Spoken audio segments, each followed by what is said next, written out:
Hello, you wonderful people, and welcome to another episode of Not Too Comic Book. This being a show where I'm going to talk about TV shows that are adaptations of comic books. For today's episode, I'm going to talk about the latest episode of Riverdale as well as the season finale of Happy.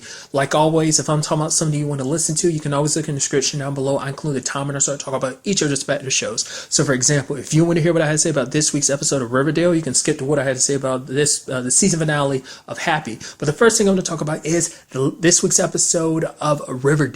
A great episode. A lot of things we need to kind of discuss about this episode. First of all is Archie's whole situation with the Lodge family. Agent Adam is kind of like, hey, here's a wire. Archie's like, no, let me kind of handle things my way, because he's kind of getting pressured to be put into this, because this whole thing revolves around Veronica's confirmation. But not only is it like it seemed, because I like this too, it's not just like Hiram as the mobster of his family. It's like, no, like the mobster ties run deep apparently, because even like her aunts and her grandma like are sitting there having this whole conversation like, oh, we pray, for our husbands to come back, because the fact of the matter is like the dangerous work they're aligned with. And it's like, holy crap. So like, and once again, it goes back to that situation of like, how much did like Hermione know going into this? Did she know from the very beginning who Hiram was? And so like, that's why I said like season 1 made it seem like, oh, maybe she had, but I don't know. Like I said, they built her up in season 2 to be like, nah, she's neck deep in all this. What Hiram goes through, she does too. She got his back 100% of the way. Maybe she's kind of like Veronica, because a big part of Veronica this episode is her kind of steering away from that world, in a sense of like, she doesn't like the thought of Archie getting dragged into it because she wants to keep him away from it. Maybe Hermione kind of got caught up in that too. It's like, oh, Hiram's locked up, and it's like, oh, being around Fred brought that little bit of freshness, that little bit of good. You've been living in a world of darkness for so long that maybe like Fred was kind of a nice fresh of breath air, but she came to realize like, no, this is the life I signed up for. There's no backing out of it now. So she's kind of like let her fantasies and her dreams go, and it's just like, nope, I go along with this, down this path full force, essentially, and it seems like Veronica is finding herself at that crossroad too, because of that, because it's like she even asked for advice from her Monsignor, but he doesn't give the advice that she wants. It's kind of something, I guess, ultimately she has to come to that conclusion on her own, which is like, I don't want Archie mixed up in all of this, because even Hiram's like, either let Archie kind of get closer to the fold or keep him out, because Hiram had heard about what he did with Nick, and it's like, I'm actually impressed. He's like, the fact is, he underestimated Archie before, and he's like, now that I've heard this about Archie, it's like, I kind of think he's like us, which Veronica's quick to shut down. I was like, no, he's not. Like, it's like, Archie's a good person. Like, the fact of the matter is, it's something that everyone knows about Archie's character. He always tries to do the right thing. Maybe he's a little misguided in some of his attempts, but he always has the best of intentions at heart, because he is a very good-natured person, and she doesn't want to change that about him. She doesn't want to be the reason Archie changes, because she loves him for being who he is. And it's like, she feels like if this world that they're all kind of brought into, like all the lies that she's had to tell Archie, or at the very least things she's had to keep secret from him, and about the family and everything, she doesn't want that to eventually corrupt Archie. Because I think at the same time too, it might be because she might be afraid that Archie will look at her a different way. It's like, if you find out the truth about the Lodge family, maybe you'll never look at me the same way, especially because I'm so okay with everything, which she's surprisingly okay with everything, which kind of takes me by surprise. But maybe it's just that situation of like, the mob runs in her blood, essentially, which is, it's crazy to think about them as being like full-blown gangsters. Like, we know that they've done some like shady stuff behind the scene, but I think about them being like, nah, we're full-blown mobsters. It's kind of crazy to think about, but like I said, like, it's already been set up that they kind of have been anyway. So, but I thought it was kind of beautifully done in that scene where she's at, it's like, oh, you renounce Satan and kind of step into the light, essentially, and then like the light behind her fades away, and she's staring off at Archie, who's the only one that's kind of lit up a little bit, and she smiles, and the light behind her returns. I was like, that was so beautifully done, like obviously representing the situation and everything. So, but what I really appreciate about this situation too is that it is leaving Archie conflicted, because he ends up warning Hiram about the guy that's coming after him, Papa Poutine, because the guy's like, no, you're not like as tough as you used to be, because not only because like Hiram stood up to him, he's like, no, you're not going to sit there and disrespect Pop. He made you this food, and you're going to like talk shit to him like that. Nah, sit down and show him some respect. It's like, I'm the one who owns this place. So there's that. And also combined with the fact is that it's like, oh, he's working with the guy that's having who hooked up with his old lady. It's that type of situation too. So they think of him as weak. He's handled things very sloppily, especially like the whole Sinclair situation. So it was all like a beautiful, like nice touch that how that whole situation got handled, because it's like Archie come to warn him. Archie kind of held on for a little bit, but then it's like he got concerned, because it's like because not only will Hiram get caught up in it, it would also mean that Veronica would, and he loves her and everything. What she later on hears from Adams is like, yeah, he's dead, bullet to the head. And it's like, do you hear anything about that? I was curious to see what Archie would do, and he said no, because for him, it's like, I don't care what your family did. He's like, I don't need to know. I don't want to know. And he's like, I don't need to know. The fact of the matter is, I love you. You don't have to protect me from like the world that your parents are mixed up in. I kind of understand, because she was even about to spill the beans about the whole Soldale project, like what his plans for Riverdale were.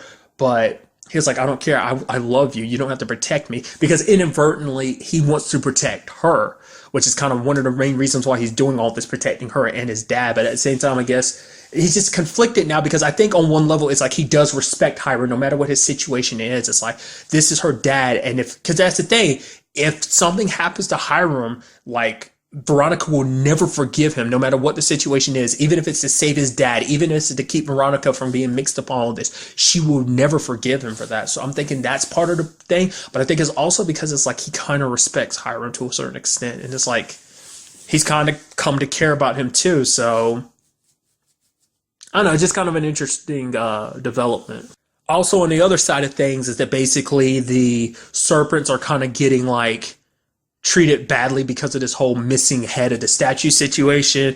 It's like they're being blamed for all of that, when in actuality, it's like, well, we're not the ones responsible for this. They're kind of getting blamed for it, getting evicted from their places and everything. And it seems like the mayor's adding the pressure, but even Jughead goes to talk to him. It's like, whoa, someone else is pulling your strings. Is that Hiram? Jughead's pretty smart, and Mary's being like, yo, I need you to back down for your own sake. Which also, let's not forget, the mayor and the lodge is kind of made up, which I'm curious what made her decide to make that. Well, I'm sure the Hiram's kind of added like some little pressure. It's like, okay, you're trying to put a little distance, but it's like, oh, we need to fix that now, because it's like, oh yeah, even mortal enemies have to come together. Like, obviously Hermione was talking in particular about Sinclair's, but it's like, oh, now you have like Mayor McCoy and Josie. So it's a situation of like trying to let water be under the bridge for that type of situation. They even sang that duet at her confirmation. So things are good to a certain extent. I still think that the mayor's probably got her own way of trying to like I said, she didn't want Josie to kind of get mixed up in all of this, but I think she's trying to be back in her good graces, because the last thing you want to do is be on the lodge's bad side, as we saw in this case. So I'm curious to see, is it a situation of she's trying to find her right opportunity to get out, or does she not know there's a way to get out? How much does Sheriff Keller know about all of this? Like, they're kind of all connected in all of this. Like, they probably know they know part of the bigger picture, but they probably don't know everything that the lodges have up their sleeves, because this goes beyond just Riverdale. They're like, obviously, like with Papa Poutine and a lot of people that Archie met at that poker game, it's like this goes beyond. It's kind of like some like, yo, back northeast type of situation. I don't know where Riverdale actually is in the grand scheme. It's kind of like somewhere USA, I'm sure, but I don't know what that means. Maybe like the Midwest or something like that. But it seems like this is more like of a like, oh, mobsters from like the northeast. I mean, in particular, Papa Poutine's kind of like from Canada, for example. So that still kind of applies in a certain respect. So whether this is some kind of large scale money laundering type of situation of like everyone put their money in this and the lodges get a cut of all the money that they help launder, whether it's kind of like expanding upon that operation, like it's already an existing thing that you're building upon, or whether they're just building this operation here. Like what the grand scheme is, we don't know. Like I said, Veronica was about to spill the beans, but Archie kind of cut her off from that. So we'll have to wait and see. But getting back to what I was talking about, like everything and everyone kind of turns a little bit against Jughead, because you have Tallboy, who's kind of like the second in command, kind of being like, oh, it's all, Jughead's fault with the article, him and the youngins kind of making that rally / march last episode. It's like, oh, they're bringing all this unwanted attention and pressure down on the serpents, especially when Penny shows up again. It's like, oh yeah, Tallboy reached out to me. It's like, you conniving bastard. And it's like, oh, look what Jughead did to me. It's like, so I want three things. I want to be reinstated as a serpent. I want Jughead kid out, and I want his tattoo, and I want to be the one that carved it out off of him. It's like, that sucks. I was actually surprised she wasn't the one that took the head. I was so certain they were going to find out that she was the one that took the head, just so this whole situation can be like, she can manipulate from behind the scenes. And even like FP got super pissed. It's like, basically everything that's going down is kind of your fault, because basically you're going to be the death of the serpents. You're writing this article, you doing what you did, like cutting, hurting another, not only a lady, but also like another serpent. You're breaking the rules all across the board. And it's sad, because like for Jughead, it's like everything he's doing, he tries to do for the best of everything. But even when he tries to do his best, it all kind of comes falling apart. But it turns out it was Tallboy who took the statue head, which I still kind of felt like it had to have some part, like Penny had to play some part in it, but maybe not. She just probably wanted to take advantage of the situation. But it seems like Hiram's the one behind the whole situation, because he's the one that kind of taught the Tallboy, because Tallboy wants to kind of shake things up a little bit, because if he kind of caused enough problem, enough chaos amongst the serpents, they can not only kick Jughead out, but they can also kick FP out, because it's like he kind of wants things to kind of, it seemed like he was kind of, he didn't outright say it, but it seemed like it was more like a, let me take over. I'm going to run the serpents the way they are, because FP, you can't run them like the way you used to. So, because it is also kind of interesting too, because even Jughead kind of points it out. It's like his dad was you're getting pissed at me about doing what I did to Penny. Oh yeah, this coming from the guy that hides murdered teenage boys' bodies, the whole Jason situation. So, but that's still that situation. It's because he doesn't want this life. Like, even if like Jughead's part of the serpents, that's fine and dandy, but he never wanted Jughead to go as far as he's going, because like once you start going down that path, there is no going back. Yes, he hit Jason's body, and that's something, a mistake he'll have to live with the rest of his life. Yeah, they've done some shady stuff, but never that far. Like, because like for him, it's like, well, the next step for you, Jug, you might end up hurting somebody, so.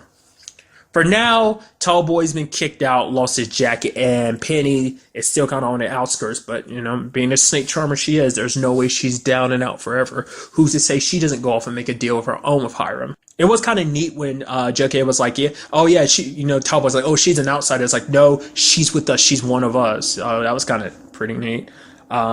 What's interesting about it too is like the whole thing about like, oh, well, what about you and Tony? It's like, he's like, it's something happened between us. And he's like, well, it was after you sent Archie to kind of break us up, to pass that along that we broke up. And then like then Jughead's like, oh, did you do anything with anybody? And she's like, no, let's not forget she kissed Archie, which Veronica knows. She hasn't said anything to Betty about it. Like, obviously, but that hasn't come out yet. There was that moment later on in the episode. She's like, I got to tell you something. I thought she was going to say that, but she didn't. I didn't know whether she was going to reference that or, also in both cases of like, oh, did she do anything with anyone else? Or, what she went to tell him. Did it also have to do with the whole like cam stuff that she had set up, which is kind of like, oh, that's going to come back to bite her like in some shape or form. Because like, you had her brother being like, yeah, don't ever tell anyone your address. Like, you don't want the clients to know. That's just bad practice. There are boundaries you need. Yeah, this is fine and dandy, but like there are boundaries you have to form. The question is it a situation of like the darkness in her kind of gets the best of her and she decides to do that? Or maybe the person on the other side ends up tracking them down, which I'll kind of get to later on because that might pertain to the story already, but I'll get to that soon enough. But it is kind of interesting because Jughead's got this whole darkness thing going on while Betty's got this whole darkness thing going on. Like, because he was worried before that, like, he couldn't ask her to, like, carry his darkness, along with the whole serpent thing, which is like, she's like, I can handle it. So while they've got their own darkness things that's kind of bringing them together, you also have Archie and Veronica both dealing with their light and darkness, kind of like flipping back and forth, like, which, the two wolves that are inside you, which one are you feeding the most, type of situation. So, but ultimately this whole situation, especially at the end where like the statue head was sent, obviously from the serpents, were sent to Hiram because they know he caused that uproar and everything. What this also means, and it's going to be crazy, is the divide this is going to cause. Initially, I was like, oh, this is going to mainly be between Archie and Jughead, because Jughead's going to be one to try and go after Hiram, but obviously we see the position that Archie's in. Not only was he undercover, and we don't know whether that's going to continue going forward, but maybe he might change his mind, but it's still like he's somewhat undercover, so it's kind of like, no, I got to pretend like I'm with Hiram all the way, which, once you start going, once you're in the lion's den, people who go undercover undercover have a tendency to kind of get swept up in that life and to kind of lose a little bit of their identity in that situation, kind of start tilting more towards the dark side. But there's already that, so like, you know, they're going to be bumping heads sooner or later, because it's going to feel like to Jug, like, oh, Archie's choosing Hiram's side over our side, which is like the right side, like Hiram's just manipulate, you know. But it also means the same thing for Veronica, because she's going deeper into this whole situation with Archie by her side, whereas Jughead has Betty, and it's like sooner or later, like, they've already had their ups and downs when it comes to their group, and now that rift is probably going to grow even more so with the current environment and everything going on with this. And then there's also the final thing in the episode where you have Betty coming home and seeing her mom with that guy who's dead, who came looking for Charles, and it's like she's cleaning up his blood.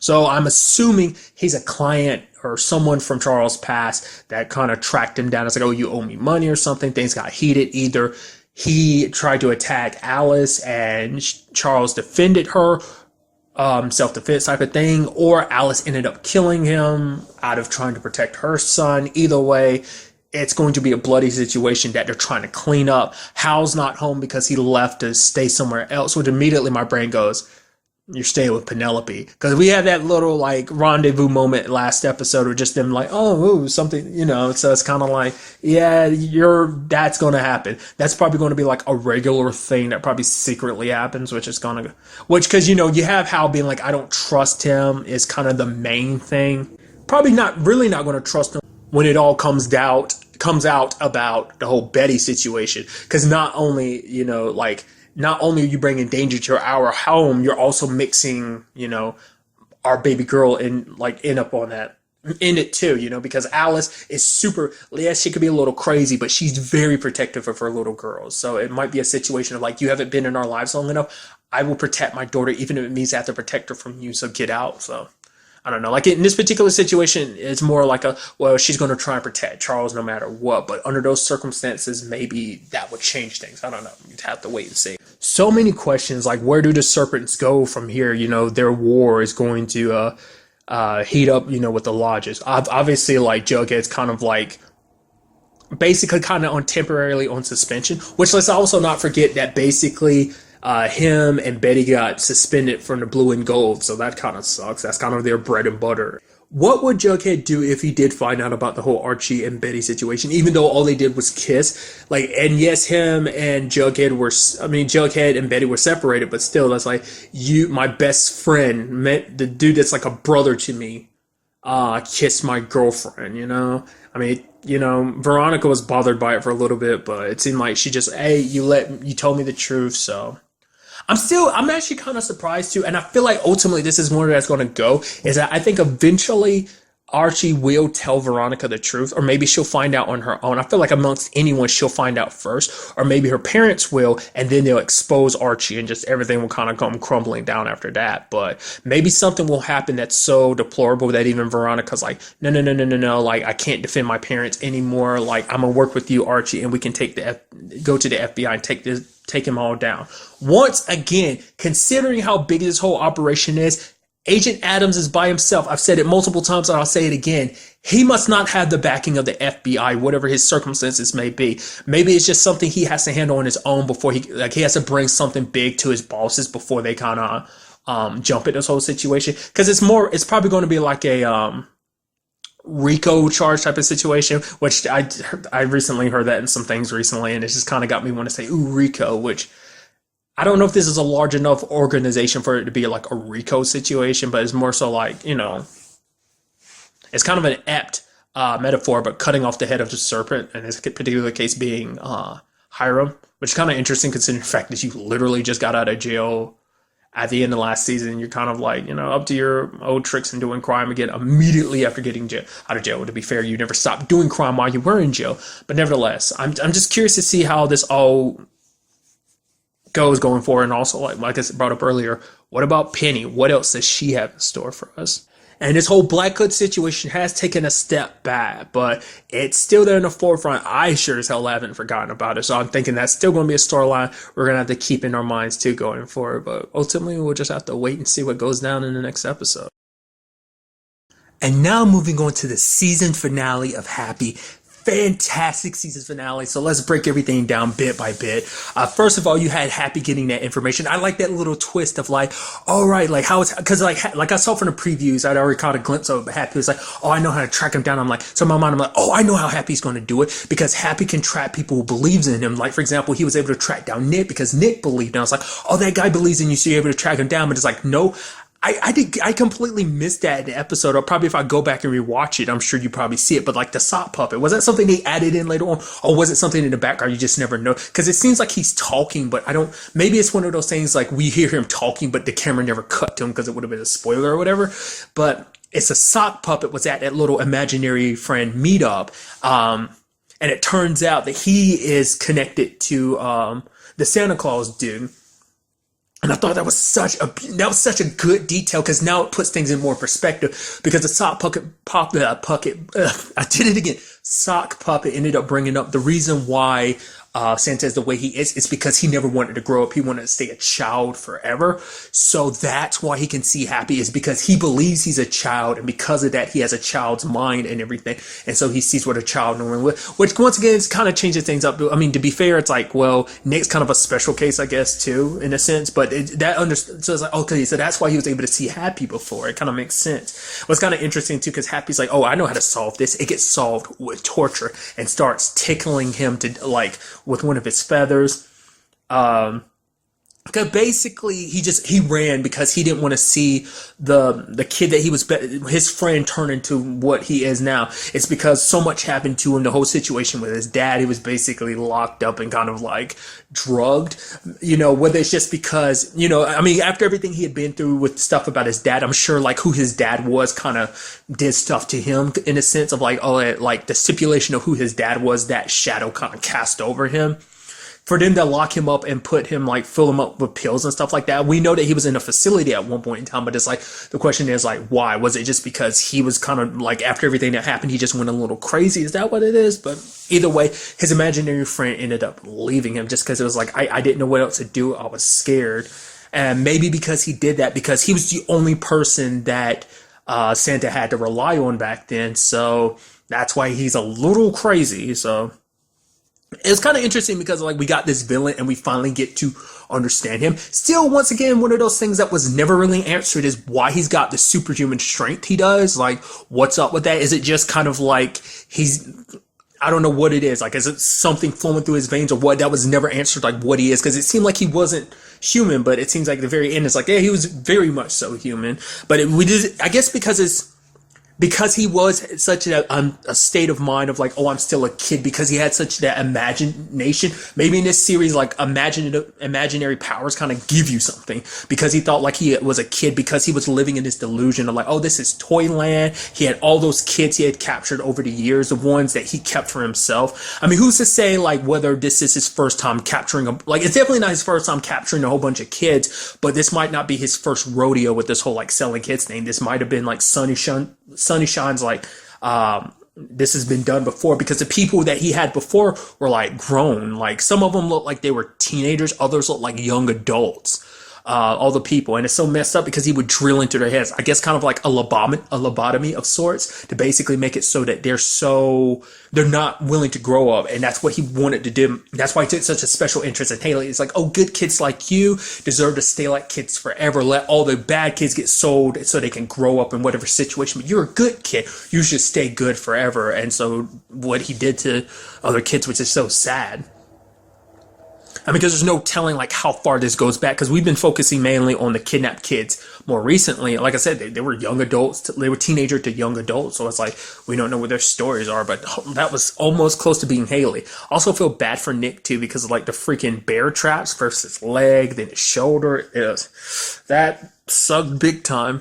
But I also love that this episode was kind of a big episode of like Happy stepping up, and it's like, picking someone your own size and kind of fighting the Santa, at least kind of distracting him. Also working with those other imaginary friends together to distract him too. It looks like by the end of it all, most of them are dead, which it's kind of a sad situation because it's like, well, they were willing to fight because most of them were going to fade away anyway. It's like, well, our kids don't need us anymore, which is kind of an interesting thing, which I'll kind of dive into later on. Is like how it seems like, I guess, once you're done your job as an imaginary friend, because you belong specifically to one kid, there is no afterwards. It's like once that kid no longer needs you or believes in you, then you're just kind of dead in the water until you fade away. There's no like, oh, I'm going to get reassigned. It's something I kind of brought up earlier, but it seems like probably in rare cases you can kind of potentially get reassigned. And it is a situation where it doesn't seem like it is necessary. Like, oh, I don't know, like it might be something they dive into later on, but like a grand system, like I treated it like a job. Like there's actually someone going like,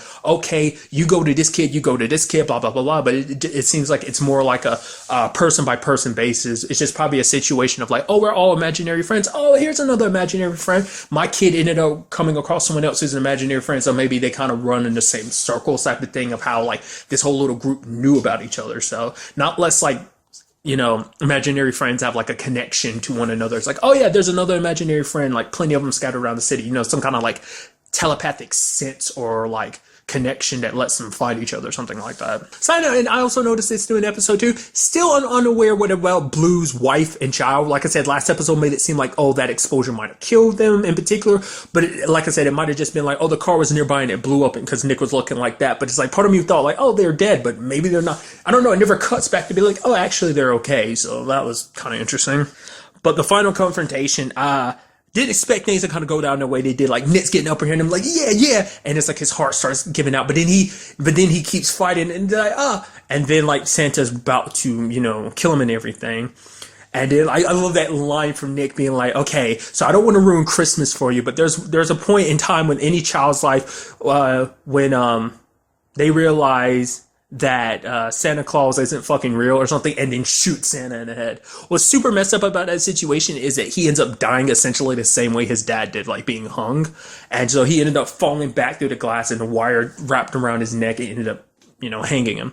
But you had that almost like super sad yet kind of sweet moment of like his imaginary friend going back to him and kind of snuggling up against him, kind of, feeling responsible because it's like, well, because I wasn't there to kind of keep him in line. Like he turned into this monster, which even he kind of recognized the monster in him because it's like, maybe he was speaking from the sense of he understood what his father had done, the monster his dad was, and he was like, I don't want to be that monster, but it's too late for me. But he was like, oh, I can save Haley, I can save you from ever having to grow up, Or maybe in his mind, it's like the pills and stuff that they were trying to get him to take were to make him quote unquote normal, make him grow up, and he didn't want that. So they were going to make me a monster. So maybe he feels like he's already on his way to being a monster, but like you can stay a child forever and everything. So it seems like those delusions are what kind of, like, it was a situation of kind of diving in, like I said earlier, diving into the villain, kind of understanding him a little bit more. So I won't lie to you, that ending almost made me cry a little bit because, like, Nick, like the way he's talking and everything, I'm like, is he about to pass out or something? Like, what's going on?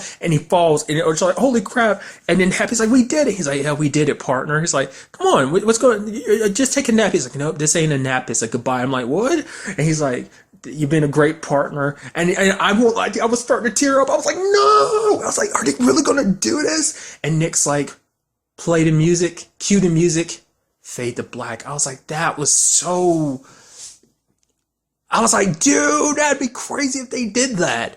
But turns out Nick is A-okay. I did also like, because it kind of plays into the episode, is that Mary ended up confronting Blue, try to use, it's like, oh, your mom, I'll use your mom again. She's like, no, my mom, she's dead, so don't worry about trying to use that against me. But could we see her later on? So I am curious to see what happens going forward in the future about Nick and Mary. It probably won't be anything like what was probably there, because, I think Mary legitimately had feelings for Nick and everything, but now it's, him trying to reconcile with Amanda, be in Haley's life, which even that was kind of adorable of her being like, Daddy? And he's up there straight, he's like, and she's like, Daddy, and he's like, and he's freaking out about it, and she's like, my one wish from Sunnyshine was to see my dad. And I was like, oh, that's so sweet, dude. And then him and Happy giving each other a fist bump and everything. It was just so beautifully done. But I also appreciate the fact is Haley no longer has Happy because Happy, she she no longer needs him, so he leaves. But she holds on to one of his feathers, so the belief isn't completely gone because she's like, I'll never forget you. But he is sticking around Nick because it's like, Nick, you need me. So that's kind of got signed up for a new get. I was like, yeah, I thought that was so beautifully done because even Nick's like, what? He's like, I got this. I'm fine. My dark time. I'm on top of the world. She thinks I'm here. He's like, I'm tripping. I'm so scared. I don't know how to be a dad, what that means. But it's like, he's got Happy there to be a little cheat sheet to be like, oh, I know all this stuff about Haley. I can be there for you and everything, which means he's not getting rid of Happy anytime soon because it's like, oh, I'm stick around as long as you need me. So that's nice. It's a little sad though. It's because Haley won't ever be able to see Happy, but he'll be there. So like I said, the sentence, which is why I brought up the whole thing earlier about like, oh, I guess in some cases they can get new jobs. Maybe it's a situation, like I said, maybe it's a situation because they're family too, the reason why Nick can. So it makes you wonder, would it be a situation of could Amanda eventually do it? Like, what makes it so that Nick can see Happy? Like, is it, maybe just because he is in such a dark place, maybe even Amanda wasn't in such a dark place that she needed, because the purpose of imaginary friend is to be there when you need them. So maybe Amanda was never in a dark enough place, even though she was in a dark place, but not to the extent that Nick was. Like, for all this to play out the way to saving Haley, he needed to go someone who would be able to see him. Maybe that's just because of Nick's whole like delusions, all the drugs he's got pumping through his systems and stuff like that. I don't know. I'm curious to see if that's going to be, like I said, like this whole like lore mythology of this world. I wonder will we dive into it or not, or is it just gonna be like, it is what it is, it's kind of a crazy wild ride, shut up and accept it, so it makes you wonder. So it does at the very least seem by the end of it, it's like, oh, Nick is pulling himself together, so he's somewhat presentable and stuff like that. So maybe going forward we'll never see him kind of be in the stupor that he was this season. I don't know. Because there is a lot of stuff that still hasn't been answered. For one, like, what was it exactly that like, what did they frame Nick for to kind of get him kicked out of force? Because remember, IA was behind that, and that's still a loose end that hasn't really been dealt with. There's still all the bad cops, that are still under Blue's payroll, even though he is in jail now. The whole Sunshine situation still hasn't been resolved, because I doubt Blue's going to turn on him because it's like Sunshine is more powerful than Mr. Bug. Who's to say this whole operation isn't done because he's still kind of doing shows for kids. So maybe he's taking some time away until he can find another group to kind of help him deal with everything. It did kind of screw over his plans because he did kind of bring it up to Amanda. It's like, okay, there's going to be a lot of people unhappy. The fact is, these are probably some powerful people that we might kind of see in the future. Like, either they come after him or maybe Sunny Shine sends them after Nick because Nick's the one that kind of blew everything up. Nick and Mary. So that'd be something we'd have to kind of continue with. Like, the fact of the matter is, he kind of got away with it, but even Mary's like, he won't get away with it long. It's kind of nice of her being the one that kind of went after Amanda, try to find her.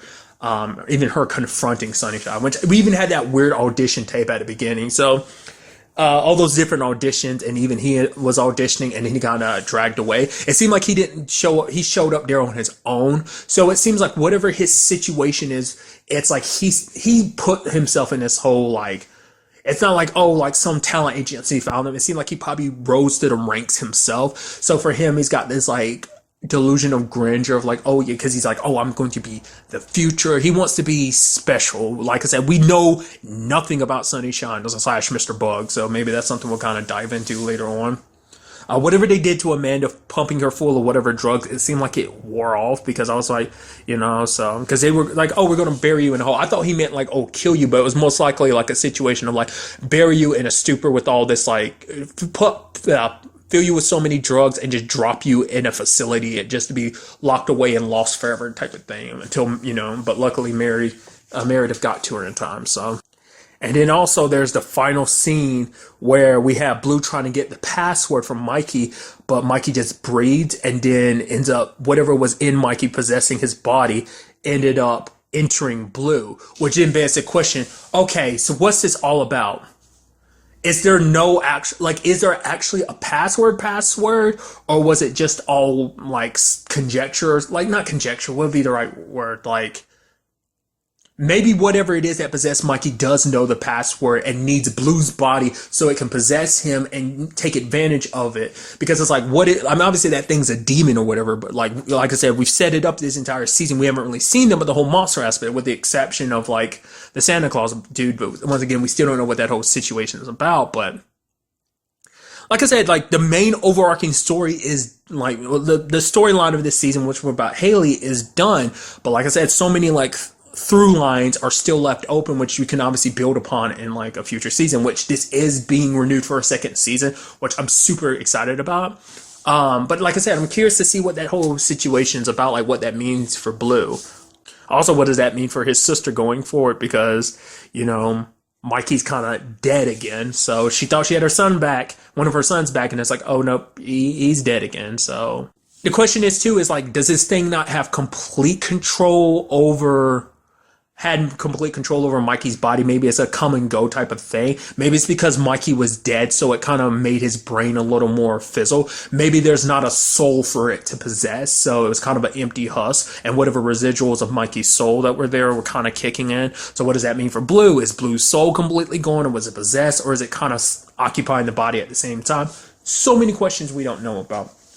Maybe this is all about bringing monsters and demons to this world to make it so that they have free reign. Because it kept cutting back to Mikey being told by the Dawn, and then all these screaming and all that stuff. It's like, well, maybe the Dawn was possessed by something, and maybe he secretly passed it on to Mikey, and that basically when Mikey died, it came to the surface. So maybe it's been inside of him the entire time, but it was slowly awakened, and now it's awakened and inside of Blue. Like I said, I don't know. We'll have to see. And I mean, what this also means going, like, with the whole Sunshine situation, is this going, I mean, could like Blue die too, is the question. Like, with that thing inside of him, like, because no one actually tried to kill Mikey. So the question is, like, if someone tried to do it to Blue now, like, would he be okay? Like I said, a lot of questions I'm asking.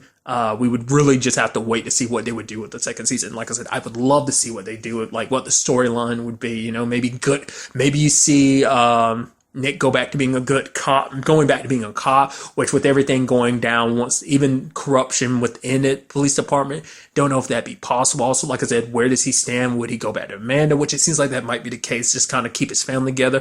What are things like going to be like between him and Haley? What about him and Meredith, like I brought up earlier?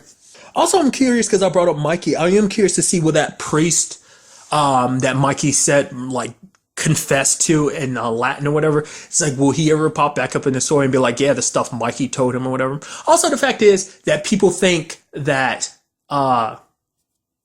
Nick is dead. Meredith kind of pointed it out, is because, like, well, his heart stopped for 8 minutes, so everyone thinks the password died with him, so no one's going to be looking for him.